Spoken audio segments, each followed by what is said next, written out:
L'anniversaire de l'accession au trône de Sa Majesté Mohamed VI est un grand jour pour tout le peuple marocain.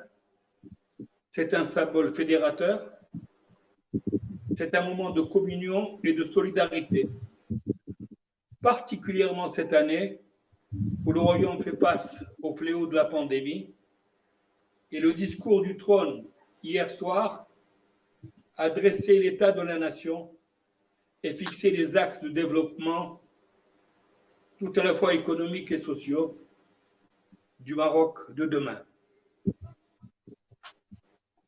Vous me demandez d'évoquer le règne de notre souverain et je pourrais évoquer les avancées démocratiques illustrées par la nouvelle constitution, la consolidation d'un islam modéré ancré dans les fondements de la religion, les percées économiques dans le cadre de l'énergie solaire, la réussite du projet industriel et logistique de Tanger, mais aussi la mise en œuvre de la politique d'ouverture sur tout le continent africain qui constituera le socle de notre avenir.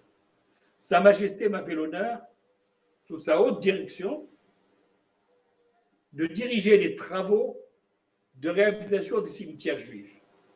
Et cette mission réalisée en coopération avec le ministère de l'Intérieur dure depuis 10 ans.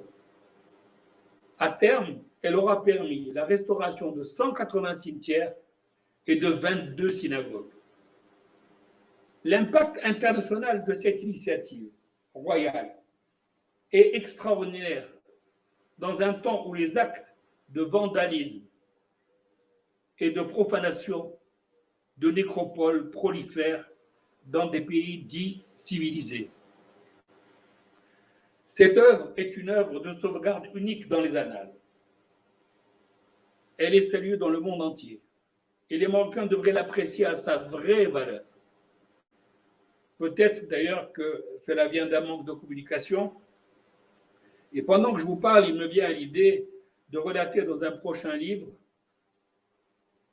les réactions et les commentaires de toutes les hautes personnalités religieuses et politiques qui, à l'IMA de Paris, au Sénat américain de Washington et au MoMA de New York, ont assisté à la présentation du livre Les Maisons de la Vie, qui retrace les travaux de la réhabilitation. Ce n'est qu'un concert de louanges, de respect et de gratitude. Monsieur Berdugo, les fils juifs du Maroc sont des ambassadeurs du royaume du Maroc à l'extérieur. Donnez-nous une image de cette représentativité. Écoutez, il y a actuellement 1 million de juifs marocains de par le monde qui sont viscéralement attachés à la terre marocaine, à leur roi et à leurs racines. Partout où ils sont, ils s'évertuent à garder vivantes leurs traditions religieuses, gastronomiques. Ils vénèrent les liens qu'ils ont avec le Maroc.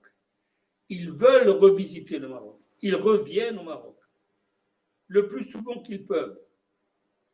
Et le fait que Sa Majesté ait bien voulu, dans sa grande sollicitude, réhabiliter en leur absence les lieux de pèlerinage, les tombes de leurs ancêtres, fait que ce lien n'a fait que se renforcer.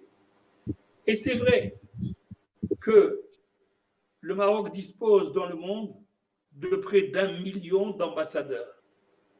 Et ça, c'est un acquis qu'il faut préserver à tout prix. Très bien. Monsieur Berdugo, vous êtes à la tête d'un projet artistique qui vise à revoir la musique juive au Maroc. Parlez-nous de ce projet. Nous sommes en train de faire une recherche globale pour pouvoir redéfinir et retrouver toutes ces chansons qui sont des chansons populaires que chante aussi bien Hajja Hamdawiya que nos anciens artistes sont à remettre au goût du jour.